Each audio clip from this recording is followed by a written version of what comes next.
Alright, so first off, you want to create a third person template. We're going to be using that as the starting point. So just give it a second to load. There's a little bit of setup we need to do before we get started. So first go to your content drawer and go to your rigs and open up the CR mannequin body. It should be under characters, mannequins, rigs, and open that up. It may take a second to load up the first time. After that, we're going to replace this with the SKM Mani because it has the corrective bones. You'll see why in a bit.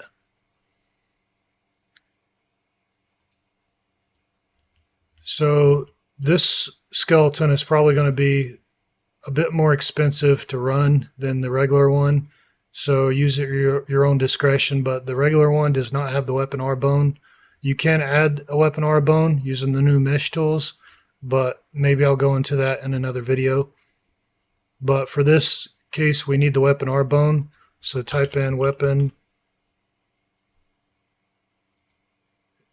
Did I not replace it? Go to refresh, select, and SKM Mani. I guess I didn't. Okay. Now I'm going to select all of these bones, and we're not actually going to use that for this. If we delete these, they will be in their default positions where they start, which will be right here and right here. But that's okay for this example. For you, you might want to constrain them. I showed you how to do that in a previous video. So you can do that if you want.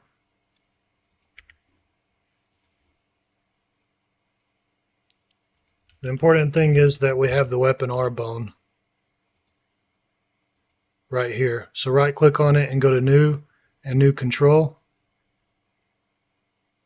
And now we're going to press X on here to clear that and scroll down until you find it, and then click and drag and use your mouse wheel to scroll down through here until you say fingers R space. That's fingers L space, fingers R space. That way it will move with the hand whenever we move the hand. And I believe if we do it this way and put it under the finger space, it'll move whether we're in FK or IK mode. So come over here to the details and go to shape, properties, and change this to whatever you want. I'm going to use arrow 2. I'm going to lock the scale and increase it by a factor of 2 in size. That's all we need to do as far as that goes. Now we can set it up. So on the forward solver, this is what gets ran whenever we're modifying the animation on the control rig and sequencer. So we need to actually set the weapon R bone to the location. So right click on the, or drag the weapon R control out here and say get control, and that'll get you the transform of it. We can just type in weapon here and it should pull up all the weapon stuff. Drag out the weapon R bone and select set bone. Always expand these item categories so that I can see and make sure that I have the right weapon, or the right bone I mean. And we're going to connect that to the value. That'll place the weapon R where the control is, so when we're moving the control, it'll move the weapon R bone.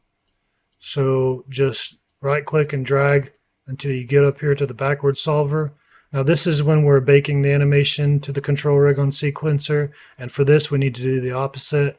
So we need to set the control to where the weapon R bone is on the animation we're baking. So we're getting the transform of the weapon R, and we're setting the weapon R control to be at that position. We're going to bake it and save it. Like I said, you can constrain those bones if you want, like I did in the last video. It's totally up to you, but that's all we need to do for this video. After you've done that, we're going to go to the animations folder and go to Mani and open up the idle. And the first thing we're going to do is come over here to the preview scene And we're going to switch this to the SKM Mani and apply that asset. If we don't do that when we create a pose from this, then we'll have issues. I personally think it's a bug, but I don't know. So go to frame 0 and then go to create asset, create animation, and current pose. Go to the animations folder, Mani. I'm going to create a new folder in here and I'm going to call it custom. So for this, I'm going to keep the same naming convention they use, and I'm going to say idle pose. And then I'm going to save it. And then I'm going to duplicate it. And this one I'm going to call the rifle ready. And actually we need weapons, so go to the library, and you can find this sci-fi weapons dark on the marketplace. There's also a light one, and they're free. You'll go to show all projects, and then find the project that you just created. In this case, it's just called Virtual Bones. And then you'll have to select a previous version, which will probably be 4.22, and then just add to project. In this case, since these are just skeletal meshes we're adding, it doesn't matter what version of the engine they were made for. We're going to go ahead and save this. Make sure that you apply this asset for the preview mesh, and that it's SKM Mani, not SKM Mani Simple, because we need the weapon R-bound. If you didn't do that on any of this stuff that we just did, then you need to restart it. Sorry. Go to Edit and Sequencer, go to Bake to Control Rig, and go to Control CR Mannequin Body. It'll pop up this window and just say Bake to Control Rig. This will put it at the world origin, as you can see here. Now I'm going to get one of these sci-fi weapons, and I'm just going to use this one right here, the Darkness Assault Rifle. And we're going to go to the outliner, and right here where you see this thunderbolt and the name of the sequence animation, we're going to drag that over on. Actually, you know what? I forgot something, sorry. So we need to go to Content, and we need to go to Meshes and open up the SKM Mani. Make sure you're opening up the SKM Mani, not the other ones. And I apologize for the dog. That sounds like it's dying in the background. That's my neighbor's dog. So right click on the bone and add socket. And we're going to just leave it like that. Actually, for this rifle, it'll probably not be offset. You don't actually need to do this one unless you're using a Lyra weapon, which was what I was using before. So I kind of got into the habit of that. For the Lyra one, you would want to create a socket on it and then just add a negative 90-degree offset. For this one, we'll just connect it to the socket since we already created it. And actually, it looks like this has a negative 90-degree offset. So maybe there's a reason for that. Maybe it was their animations that were offset. So anyway, we'll just leave it like that. We'll correct it on the animation itself. So anyway, so the first thing we're going to do is, because we're using the mannequin that has the corrective bones, I should probably go ahead and show you how those work. So I'm going to go to Character, Bones, and All Hierarchy so that we see all the bones. And you can scroll the mouse wheel back to slow down the scene if you're ever in this preview. So I'm just going to grab one of these corrective bones, and I'm just going to move it, and you'll see what it does. So the pose driver on the post-processing blueprint, animation blueprint, what it does is it actually procedurally offsets these during specific poses, and it offsets them in a very specific way. And if you don't turn that off whenever you're animating, then what will happen is you'll bake these offsets into it, and then the pose driver will add it again. and so the bone will end up twice as far out as it would normally be, and you'll get stuff like this. So make sure that you select the mesh. Under animation in the details, you'll see disable post-process blueprint. Check that and key it. You should see a key here on your timeline. So now that we've done that, we can select this rifle, and we're going to add this to the track by going to Track, Add to Sequencer, and Add Darkness Assault Rifle. It'll only show up there in that list if you have it selected in the viewport.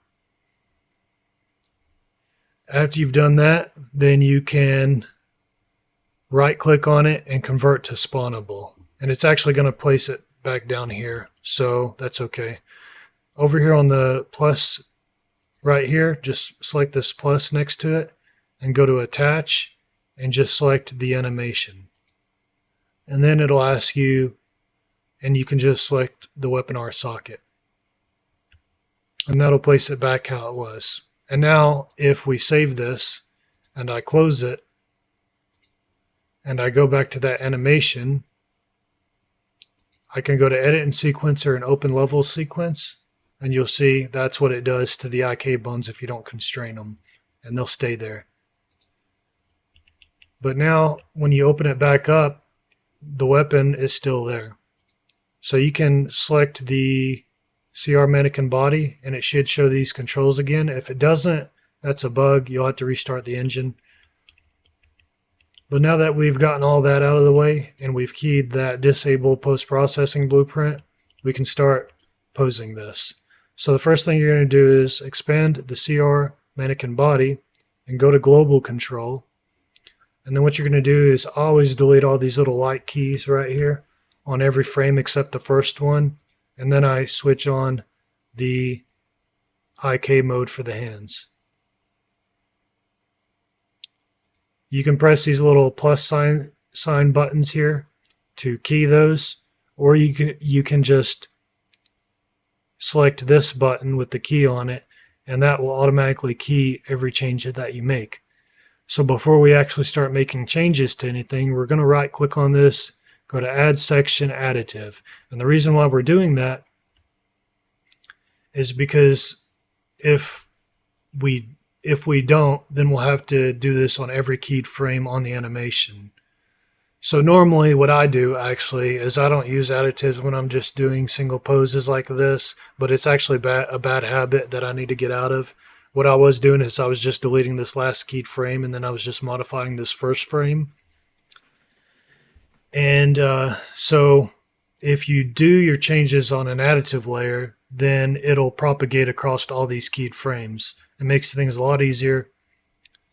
So when you make an additive track, the first thing you want to do is expand it out like this, one key frame or more. It doesn't matter as long as it goes beyond this red line. If you don't do that, then if you modify this stuff right here, then this last keyframe, the character will snap back on the last frame of the animation, and you don't want that. So make sure you don't forget to expand these. So we can go ahead and save this, and when we do, now when we save it, the weapon won't become detached and we won't have to come back to the outliner and reattach it. It makes the workflow a lot easier. So let's just go ahead and start posing this character. We're going to go ahead and put him in an aim pose.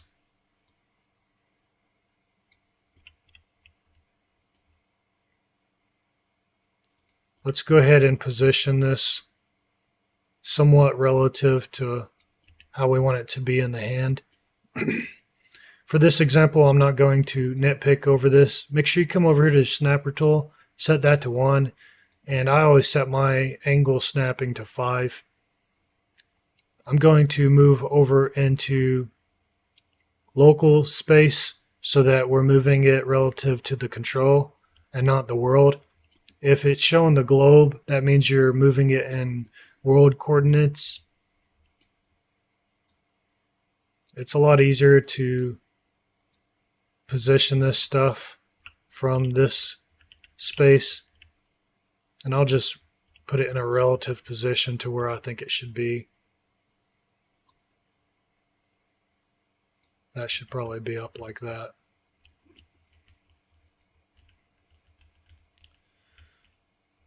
So that's probably, oh, sometimes it'll switch back into global space, so be careful. It might do that on you.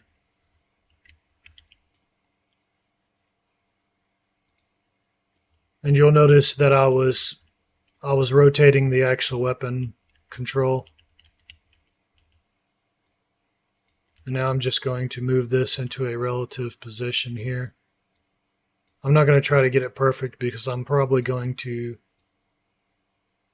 need to adjust this a little bit. In this case, I'm going to switch back over into world because it's going to be more accurate in the direction that I'm trying to move it.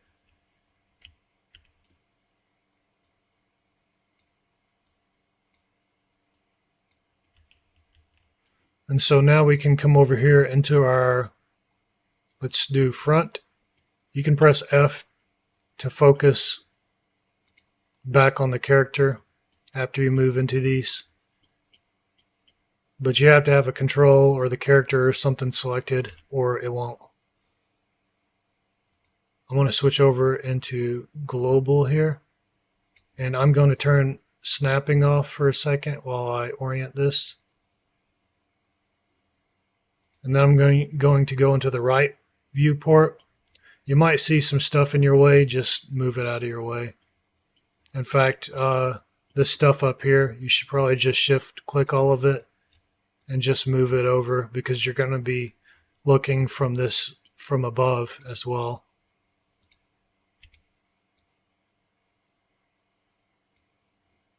Now we're going to go to the top view.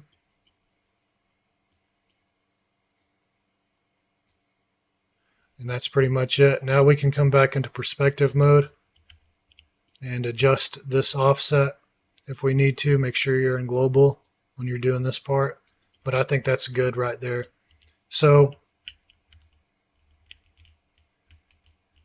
we can use these little green dots here to control all the hands at once. But if you do that from local, not global. I'll go ahead and show you what happens if you do it from global. You see, it's you get all kinds of funky results. So make sure you do it in local. And Unreal crashed. That's nice. Crap, I didn't save that either. I'll be right back. All right, sorry about that. So let's just continue where we left off. So anyway, you can set these, but make sure you switch over to local. I had to redo all of this. So anyway, when you're in local, yeah, if you rotate these, you'll see what happens. So you might have to actually rotate these bones themselves. I'll try to do it this way. Yeah, it's going to rotate it. It's going to rotate all of them. So for rotating these, you're going to just want to do it from these right here.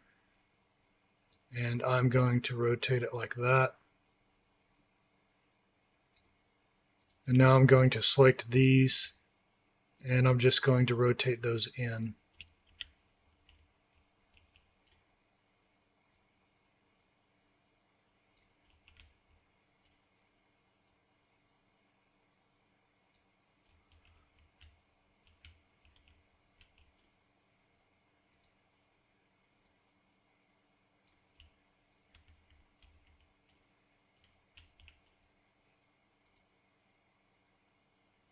Make sure you're doing this in local space, not global. It keeps resetting it, so just be aware that it does reset it sometimes.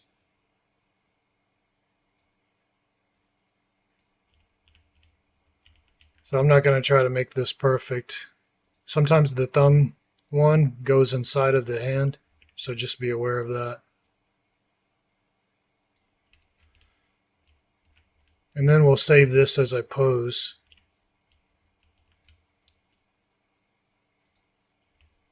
So I think this is positioned properly, the weapon.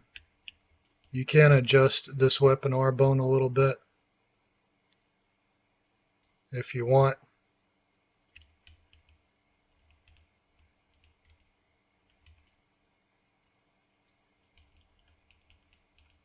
Something like that probably would be better.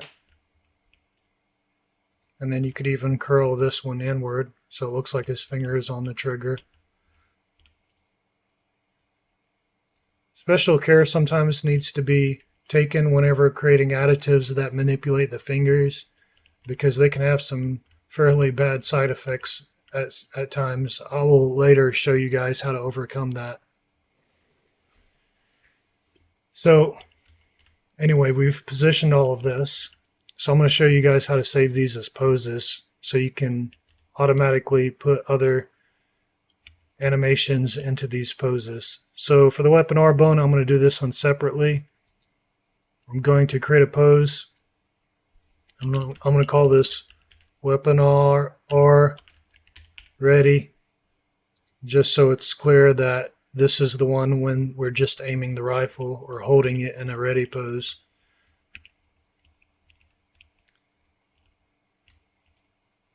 Now we will move the hand into position.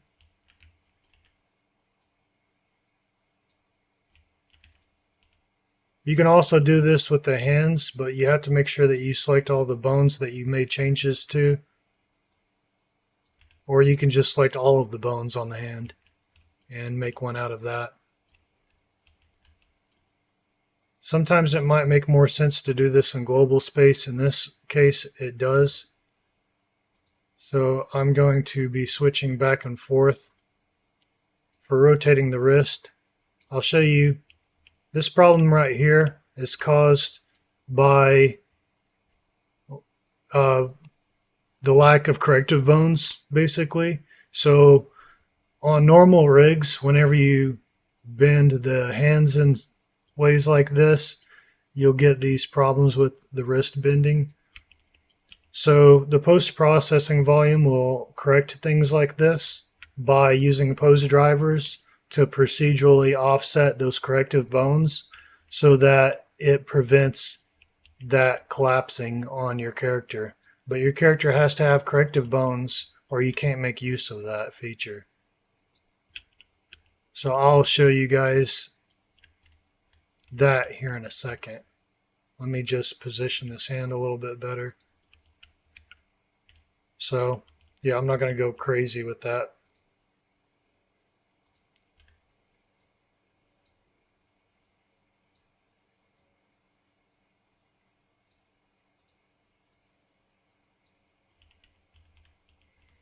So you see the problem that we get when we don't have corrective bones. I'll show you what it looks like whenever you have pose drivers driving corrective bones. That's the power of corrective bones. So I just wanted to show you guys that. Just make sure that you keep this disabled during the animation process. You can uncheck that just to check and make sure. But when you do that, just remember that every time you change something, you have auto keying turned on, it'll automatically key that. So don't forget about that. You want this off though while animating, but you can turn it on just to check to make sure that the pose driver will be able to correct it. Otherwise, you might be in for a surprise after you save this animation and try to play it on your character. So anyway, that's pretty much it for this pose. We need to actually give the arm some slack, so I'm going to bring in this elbow a little bit, maybe bring it down some. And I'll get these these pole arms, and I'll move these in like so. And yeah, that's pretty much it. So you might move this elbow out a little bit. It's up to you. If you ever want to apply this again, you can come over here and you can select control. It'll automatically select that control. And then you can say key and you can paste. You can also mirror these as well. Anyway, I'm not going to do that because it's already in the correct position. So we've saved to that. And as I've shown y'all before, if at least I think I did, I've done this video a few times already. So, okay, so you can see this. When you open this up, you can open that level sequence back up by going to open level sequence. And when you do that, everything should still be in the same place. So anyway, moving on, we've created this pose. Now we're going to create our breathing animation.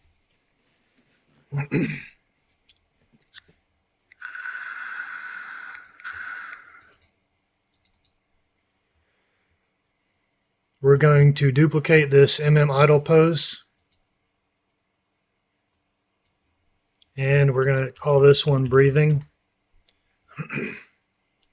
It's important that you duplicate that because sometimes you might actually get some odd results that make stuff on here differ just slightly from what they actually are on the animation. And so if you try to use the first frame of this animation, you might get unexpected results on your additive when you apply it.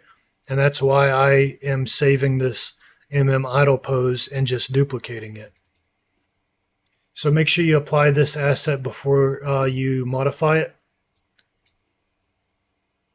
I'm going to go ahead and turn this off because I don't like to see all those bones in here. Go to Edit and Sequence, Bake to Control Rig, and Bake to Control Rig.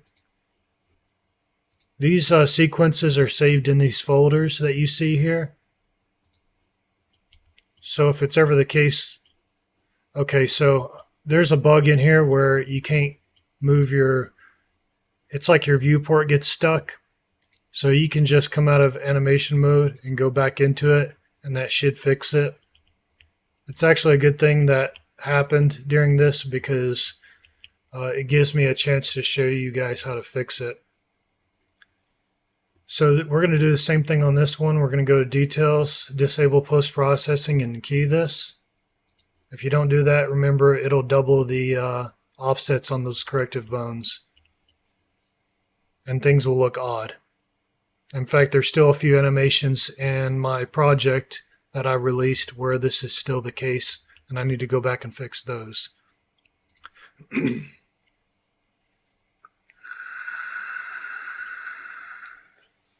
So let's create an additive layer, just like before.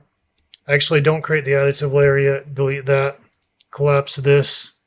And what we're going to do is we are going to scroll out, and we're going to make this 30 frames long.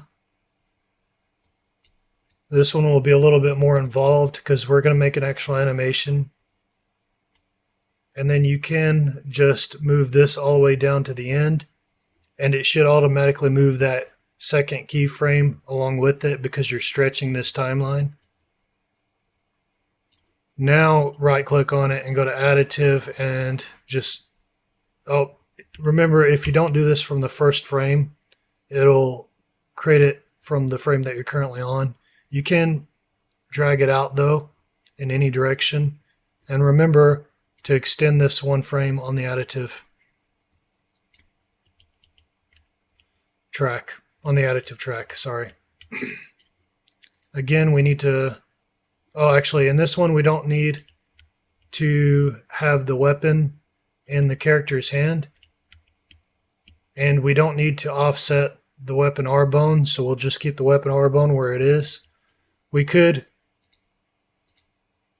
do this, but if we pasted that, remember this is going to be an additive, so now there's a difference, a delta between that and the base, and so this is going to be offset, so don't do that. Anything we move in here will be added to our animations, so we have to be careful how we do it. The first thing I'm going to actually do is we're going to go back to the base track and expand the global control. And once again, I'm going to delete all these white keyframes on the end. And I'm going to enable IK on the hands. And now what I'm going to do is I'm going to constrain this to this hand. And so we're going to click on the constraint, we're going to add a parent, and we're going to click the other one. And for now, we won't do anything with it, but when we move it, you'll see both of them move. So I'm going to undo that. And I don't like to do this with all this expanded. I like to actually do it without it being expanded, but it's probably going to expand it again anyway. Over here, I'm going to press this key button right here to key everything right here. You don't actually have to do that. You can click and drag over this first frame and copy it and then just paste it. And wherever your little marker is on the timeline, it'll automatically paste to that. I'm going to do the same thing on frame 30 so that it's on the red line. If you don't extend this one, then you won't be able to paste one right here, and that's where that problem comes in. So I'm going to do the same thing on frame 20. I'm just going to control V, and on frame 8 I'm going to control V. And now we're going to start modifying these. And actually you didn't need to do this on frame 22 because we're going to copy frame 8 over to frame 22. So we're actually only making 2 poses, and then that's going to be our animation. So, alright guys, so I actually made a small error. Before we start modifying this, we need to actually key all of this on the first one. So just move over to the first. Make sure you have the CR mannequin body additive track selected and just press that plus button. It should key everything. If in doubt, you can expand it and scroll through there to see if there's keys on everything. Now you're going to control C that, and on frame 15 we're going to control V it, and on frame 30 we're going to control V it. If not, then when we modify some of these, it will offset everything. So anyway, let's go ahead and start. So I switched over to 2.812 degrees on my snapping. That's as low as you can go. And so I'm going to just rotate all of this one, and I'm pressing E on my keyboard to move up. Actually, I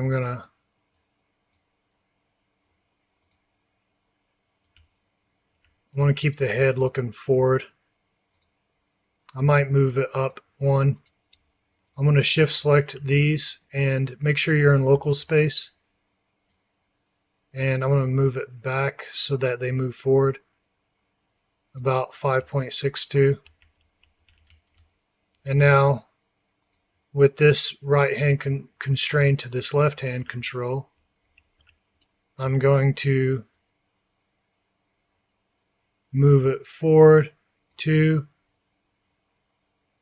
and down 1. That should be okay. I'm not sure it's important to adjust these, but I'll go ahead and adjust them. I'll move them up so that they move outwards a little bit. Now we'll scroll up to the top here and we'll just see what it looks like so far. So I'm going to copy this keyframe and come over to frame 22 and paste it. So we don't want this to look highly repetitious. So on frame 15, we're going to modify this a little. We're going to overcompensate a little bit on this one by bringing the hands back and up. And we're going to rotate the upper body a little bit and move the shoulders back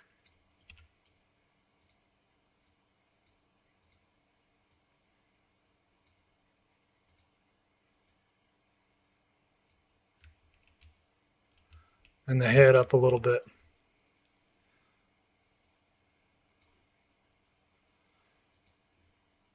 And so if we press this, it'll look a little fast, guys, but we can slow it down manually. And so here we go. We have something of an animation where it looks like he's breathing real heavy, and you can adjust how heavy it looks on the anim graph and how fast it moves as well. And so I'll discuss that later. Over here, we can actually adjust the pelvis as well, but if you want to do that, I would do it on a second additive layer. So let's right click on this additive layer. I don't know what's going on there. Go to add section and additive. I did it again. Don't forget to move your marker to frame 0 before you do this. Always expand it 1 frame. And then I will just, I don't know why my computer is suddenly running slow. I'm going to save that just in case it crashes. Okay, so I've keyed that. And now we're going to drop this. Let's undo that. I'm going to shift select to this control. And I'm going to move that down like so.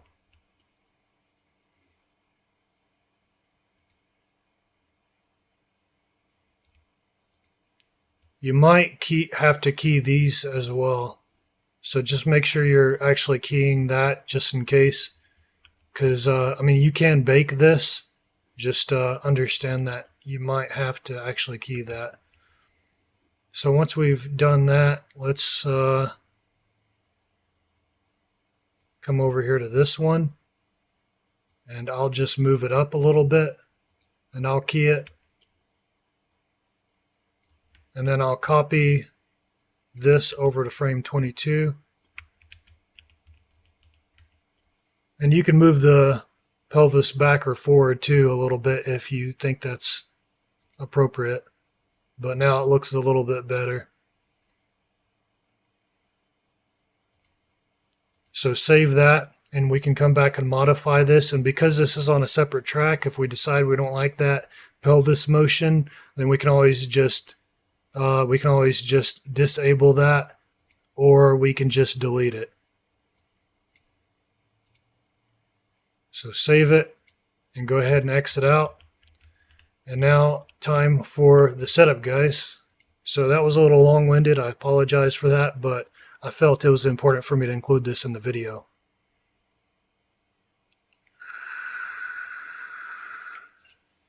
Go ahead and go to animations and open up your ABP Mani. If you want, over here in your preview, you can switch this over to the SKM Mani and apply that as well. Go to your anim graph. And in case you guys are wondering, I'm just docking these to the sidebar. I didn't know until maybe about a month ago that you can actually do that now. Or maybe you could always do that in Unreal Engine 5 and I just never noticed. So let's just go ahead and Control Shift. Let's save everything. Make sure you save everything regularly, guys. It might crash on you.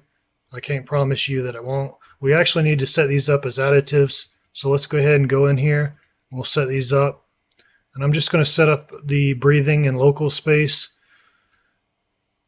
And the reason why is because I want these motions to be relative to their parent bones. I don't want it to have adverse effects on the body itself because of the fact that we're moving the legs.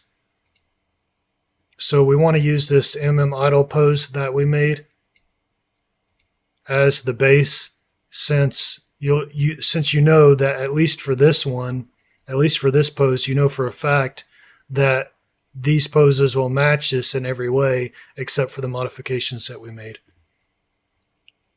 So that's why we went ahead and created a pose to use. The reason why is because in Unreal Engine, there still seems to be some bugs and issues when creating animations in Unreal Engine. If you were to do this externally, if you were to make these from that animation externally, you wouldn't have any issues. You'd be able to use that other animation and you wouldn't need an extra pose. So I just wanted to point that out to you guys so you didn't think that I was doing this for nothing. There are a lot of issues with creating animations still in Unreal. They're slowly working all those problems out, but until then, we have to take some precautions, especially whenever I'm teaching y'all how to do this stuff. So for this one, I'll just go ahead and apply it in local space 2. And we'll do the same thing on it. Make sure you go ahead and save everything.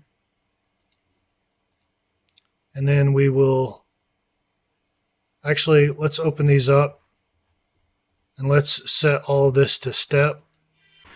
All right, sorry about that phone call. So let's see, where were we at? So yeah, we want to make sure that these are in local space and set to the idle pose. And oh yeah, we're gonna set these to step, just so that the engine isn't trying to linearly interpolate when it doesn't need to, because these are just poses. And so actually I messed up, I'm sorry. For the breathing is an actual animation, so it needs to be linearly interpolated. I'll go ahead and show you what it looks like when you set it to step. So it's just a little bit more jagged. So for the other ones though, they're just poses, so set those to step. It'll save a little bit of resources for you. Oh, for the breathing, sorry. For the breathing, set this to loop because it's a looping animation. And now go ahead and save it. Now we will drag this onto the timeline, and when we drag it onto the timeline, it should automatically be set under the details for looping. If you didn't check looping on the animation when you drag it on here, it won't be set and you'll have to manually check that. So right here you'll see that we can adjust the play rate of it. And when we go to blend it, we get to decide how much of it we're blending in as well. Like a percentage of those rotations. And we're going to drag this one off. And since this one's just a pose, we're going to convert it to a single frame animation by right-clicking on it right there at the bottom. That's all we need to do on that one. And so first we are going to apply an additive, and that's going to be the breathing. And so it's actually doing the same thing that it was doing before. Okay, it shouldn't be offsetting those legs because we didn't offset those legs. Let me see here. Let's switch this one to frame from this animation, frame 0. That should fix it.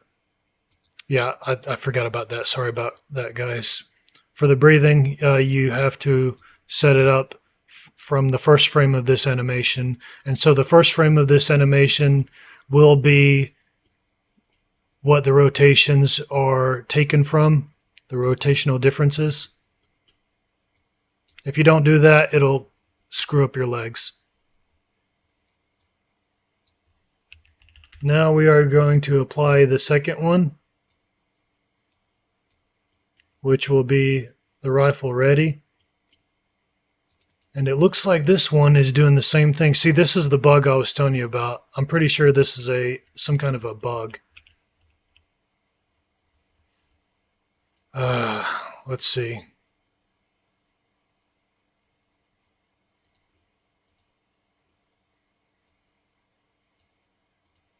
Let's see if, there we go.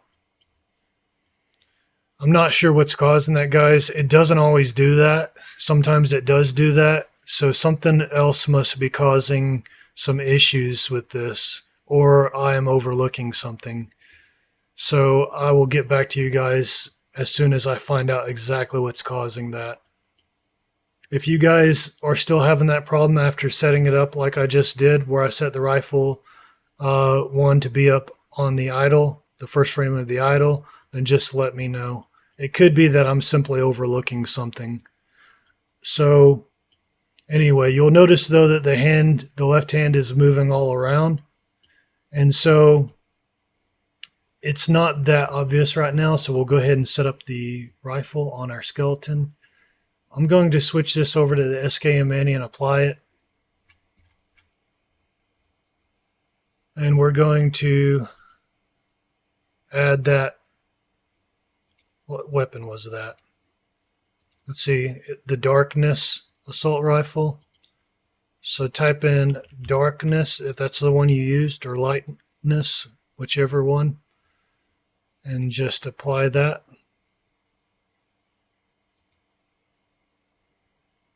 It should have been showing up in here. Okay, you can also do it from the skeleton tree in here. If you don't have that, go to Window and go to Skeleton Tree, and then scroll down. Actually, I'm going to make this bigger. Crap. This is why I like to dock these off to the side. You can right-click and dock these. Makes it a lot easier.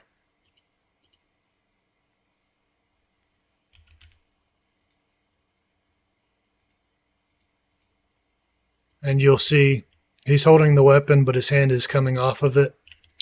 So the reason why that's actually happening, it's not because of our additive animations themselves.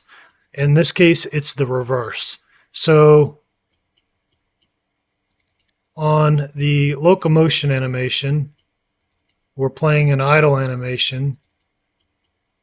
And if you open up that idle animation and you play it, you'll notice that the hands are not moving relative to each other. So the hands are moving towards each other and away from each other. So that's the reason why that's happening. So let's just go back to the anim graph now, and I'll show you guys how to slow down this breathing. Now, if you do this in your game, you'll probably want to expose this as a pin, and you could have the play rate actually driven by, say, his acceleration. And you could map his acceleration to a value between 0 and 1 or whatever, or 0 and 2. So that's up to you.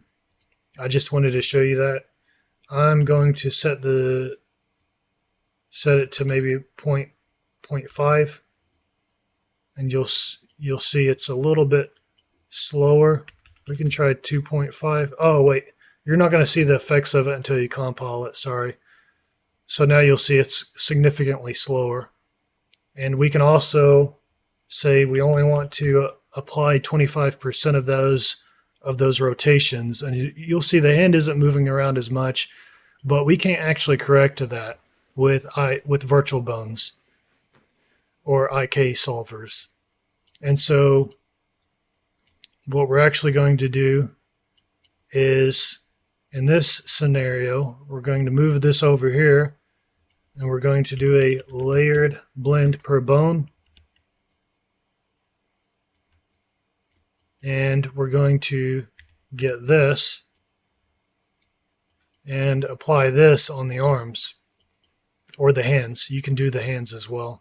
So the reason why it's important to still apply this additively to the body, the reason why you might want to do that is because if in this animation you were actually making the character lean forward more and you were only applying that on the arms or the hands, then that lean forward on the spine would not be on the animation. So the final outcome would still have his spine stiff or whatever. So that's the reason why we would still want to apply this on the base. I'll show you better ways of setting stuff like this up. I'm doing a very simple method just to get this stuff across to you guys. We'll go into more detail on more advanced methods and more appropriate methods for setting this stuff up in later videos. So what we're going to do is just on the hands, we're going to, since the virtual bones are on the hands, we're going to set this layered blend per bone up on the hands. And we're just going to use a branch filter in this case, but you can use a blend mask as well. And I'm just going to say hand L and hand R.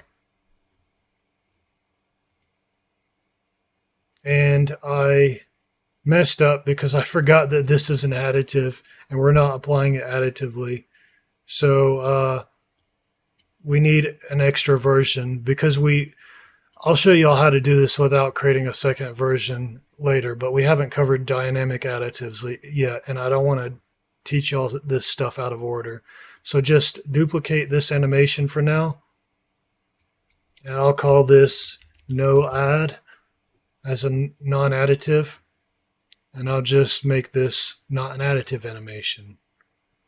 And then back on our animation blueprint, we'll drag this back out and we'll apply this instead. And so you'll see that the hands are still floating around, but that's because we're not using IK correction yet. And I'll show you how that looks with and without this here in a minute. So now we're going to create a 2-bone IK, so just right click on empty space and type in 2-bone IK. And so the first one we're going to do is going to be for the hand R, so type in hand and you'll see hand R. And then for the joint target, a joint target is like a pole arm in Blender or Maya. Inside of Unreal Engine, they call them joint targets.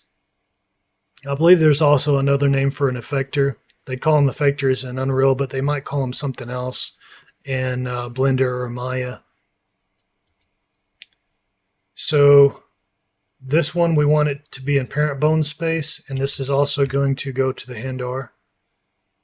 And the reason why is because we want this to be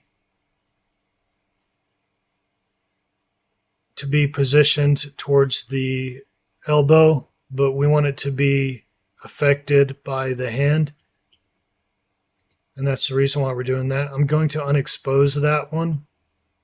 And for this one, I believe it might be -30. We'll see here in a second. Actually, I have to connect it, but before we connect it, we need to set up our effector. So this is going to be in bone space, and it's going to be the virtual bone that we created, but we didn't create one. Sorry, I forgot. Let's go ahead and create our virtual bones. So on the weapon R, right click on it and go to add and select the left hand. And I'm just going to call mine hand L, so that it's obvious it's pointing to the hand L from the weapon R. And on the weapon L, and you don't need to do this from the weapon L unless you plan on putting a weapon, attaching a weapon to the weapon L. But if you are, then it's important that you do. Only in the situation where both hands are on a weapon. If each hand was holding a different weapon, then that might cause problems. But that's for a later video, perhaps.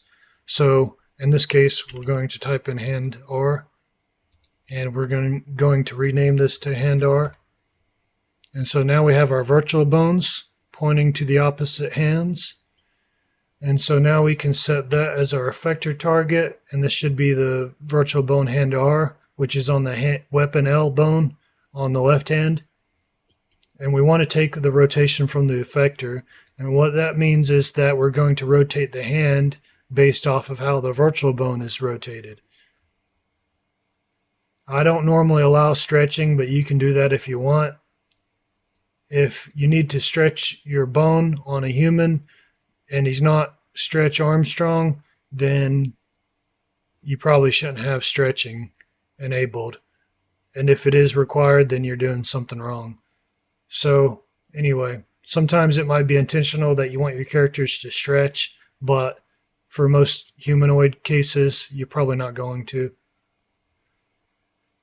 So that's basically the setup for this. You can unexpose this one as well. You're probably only going to need the alpha in any particular situation, sometimes you're going to need to turn off hand IK.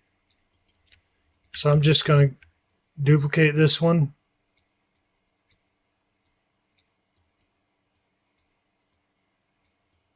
And on this one, we're going to do the left hand. So we'll do hand L and hand L. And this one should be a positive value. I might have this backwards, so I always get confused here, and I do.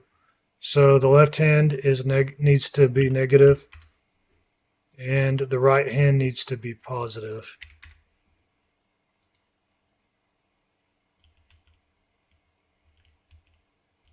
And I'm still using the virtual bone that was meant for the right hand, which is why the arm looks funny. So we need to change this to the VB hand L. And so now you'll see that the hand is stable on the weapon. And if we come over here, because we have post-processing enabled, not disabled, which is why we have the disable button, you'll see that even though on the animation the wrist looked funny, on this one it doesn't because we have the post-processing. So if we just bypass this, then you'll see the issue. Virtual bones can't correct that because on the idle animation, the hands are moving not in sync with each other. So the hands are moving away and towards each other, which is why we have to do this right here. So whenever we get into dynamic additives, guys, we won't need to duplicate animations to apply them in different ways like we are here.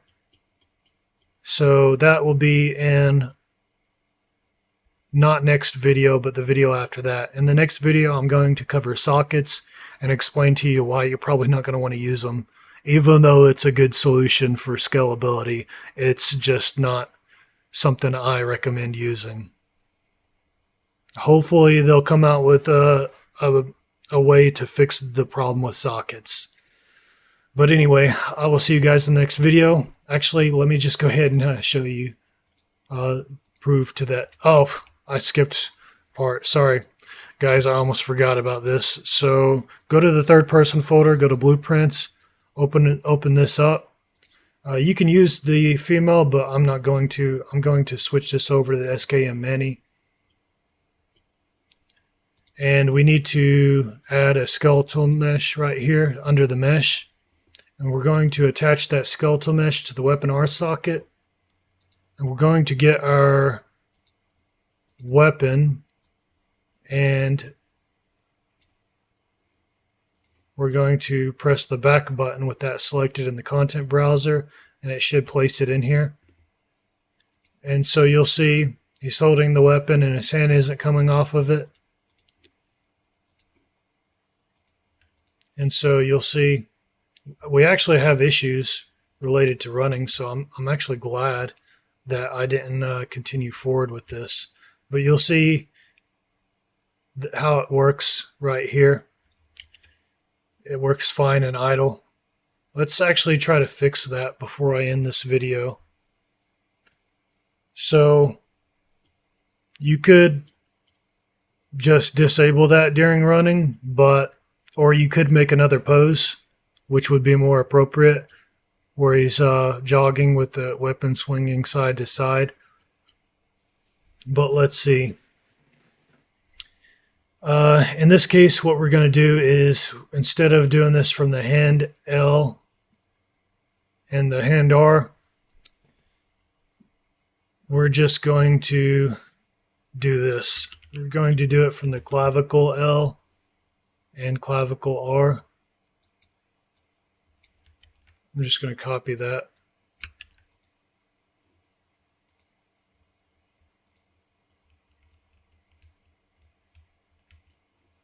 And so we'll see now. Now, whenever we do it, we don't have those problems on the arms. And again, that's because during the sprint, if you've seen the sprint, In fact, that was the same problem we had on it in the project. So if you go back over to the animation example project, you'll see that I have one set up that does the exact same thing. And the reason why it's doing that is because the hands are not synchronized, and so as one moves forward, the other one is moving back, and they're just moving all over the place. And we were layering those onto the arms, just not the hands. So I mean, in ALS they use a pretty sophisticated layering system, and we'll slowly build up to something like that. I'll teach y'all how to create one like they use in ALS. But the reason why they have that system set up the way that they do is so that they can disable and enable on each layer how these additives get applied to each part of the arms and the hands and so on and so forth, so that whenever they're in different states, such as running, they can disable it on certain parts to overcome issues like that. But whenever we set up our dynamic additive layering, that issue you've seen on the arms will be a thing of the past. And I will see you guys in the next video.